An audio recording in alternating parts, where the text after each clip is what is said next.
Well, we're heading towards the weekend here in Saratoga. You know what that means.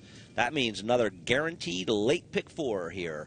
Saturday's guaranteed $500,000, an 11-race card anchored the 10th race by the 4-star Dave.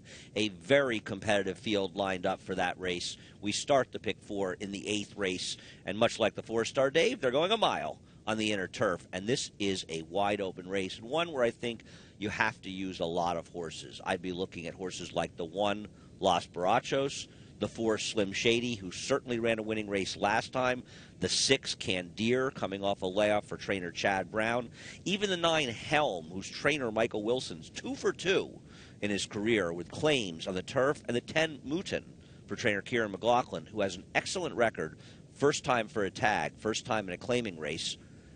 This field, I can use the 1, 4, 6, 9, and 10, any or all of them. Now, the 9th race at 7 furlongs, the non-winners of 1 filly race, and it does feature a horse who will be very tough to beat, and that's the 4, Top Decile. She's returning from a layoff after running poorly in her 3-year-old debut. But before that, she showed a lot of ability, broke her maiden at Saratoga first out, and was a very good second in the Breeders' Cup Juvenile Fillies. I'm going to use her very strongly. The horse I'm going to back up with is the 9, Kirov, who's got 1 dirt race, and that dirt race was a win out at Santa Anita, and she goes first time for trainer Chad Brown.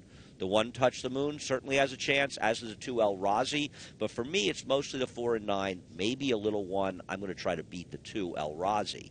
The 4-star Dave, on paper, it's not going to be easy to beat King Creasa, who's been very impressive winning 2 stakes down in New York. He can show he can win with a lead, he can win rating. And unless Skyring on the outside shows real speed, he could be the controlling speed in here.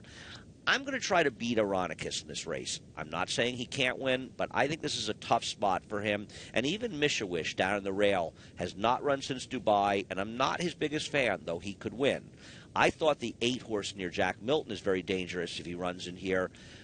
His race in the Maker's Mark at a mile at Keeneland was good. He didn't run badly at a mile and 1/8, and no chance going long in the Manhattan. The 4 and 8 would be my main horses, but even the 5 horse Seek Again, who won it last year, and the 7 Vijack for Bill Mott, not impossible. A wide open running, though, of the 4-star Dave. And then we come to a big group in the last race.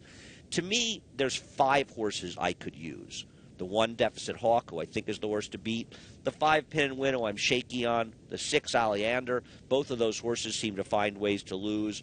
A bit of a price, the 9, Fast Runner. Another bit of a price that I think I have to use is the 10, How About We, who did not get the best of trips inside last time. The 1, Deficit Hawk, the horse to beat. Horses like the 5, 6, 9, and 10 could be in my ticket. I'm going to go wide.